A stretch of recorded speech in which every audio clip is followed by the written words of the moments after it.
Well, students, we're going to keep working on these abstract portraits. I would like you to just pick up wherever you left off. So it looks like I still need to finish the hair. I would like you using a two-color mix using the color wheel. So here, I'm just going to continue with my pattern of using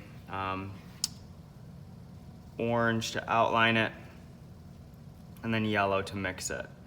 So please remember not to splash your brush. Please don't bang it. Just dip it in, wipe it off gently, and gently get your color too. You should not be able to hear your brush. If you can hear your brush, that means that you need to be a little more gentle. So for this, I probably should have gone with doing this yellow before I moved on to that other shape, but I'll just kind of do two of those at a time. So orange is next to yellow, so those ones work. This one down here, I think that I am going to do a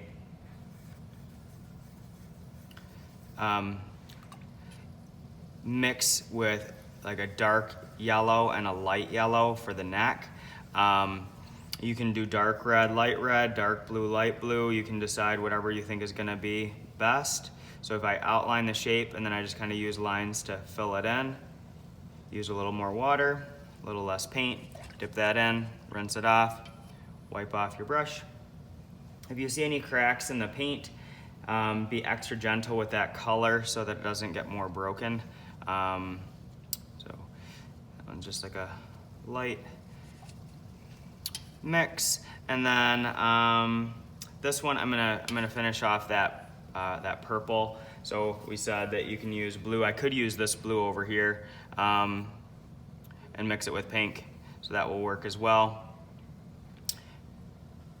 Once you have your portrait done, then you can start the background. Black is going to be the last color to use, so please do not do black until the very end. So here I am going to think about making a pattern of warm, cool, and I'm also thinking about using something that I haven't used a lot of. So for example, I haven't used a lot, I only used yellow green once, so that could probably be a good choice, because I was thinking about using orange red, but I don't think that's going to be best because that shape is here. So I know that green is cool, but if I mix it with yellow, it'll warm it up. So here I'm going to do a pattern of, I'm going to go around here.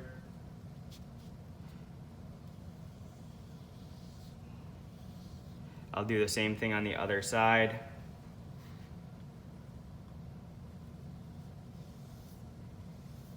And then once I have this side done, I should add more paint to it. Then I would mix it with my yellow. If I'm noticing that you could use a little bit, if you might need to speed it up, I might switch you to a bigger brush like this. But if you're using a bigger brush, it's much easier to make a mistake and crack that paint. So just make sure that if I give you a bigger brush, you're being extra gentle with your brush and your paint.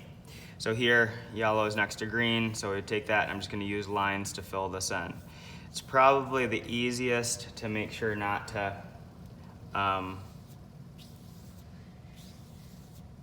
rinse my brush off all the way, because I want to keep that paint pretty concentrated to keep a lot of that paint on the brush.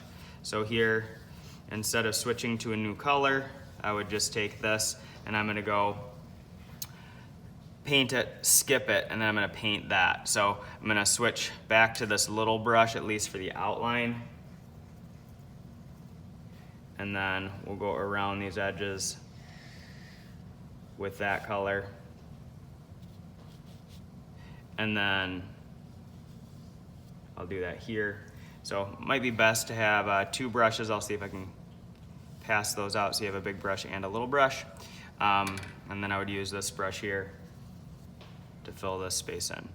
So I'm gonna grab another one that has more done on it so that you guys can see the last little bit.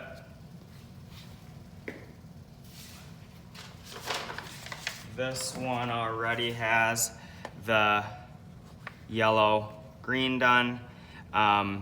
If you have all of that done, then you could use your next color. So I've got cool, I've got warm, cool, warm, cool. If you want to do black, you can use black on its own.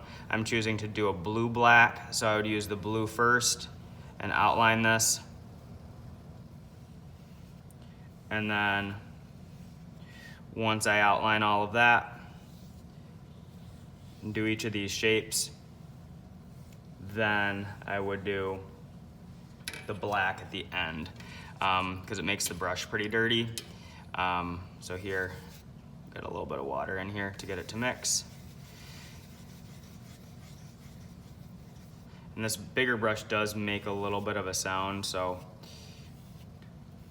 I know I said not to have a scratchy brush, but you just want to make sure that,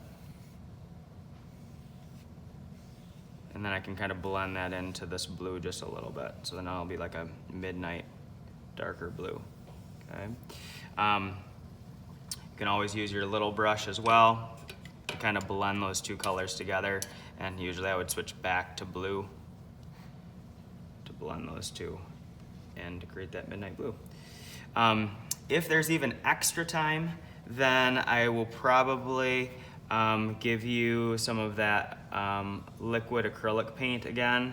And then if there are any lines that have gotten covered up, like you can see here, I already repainted some of this, but if this is, if there are lines that have gotten covered up with paint, you want to take all the water off of your brush, and then we would use this because this is acrylic, it doesn't need any water. So if there's lines that have gotten covered up and you can see that colorful paint on them, we can just take this and fix those lines. So just use a little bit of paint,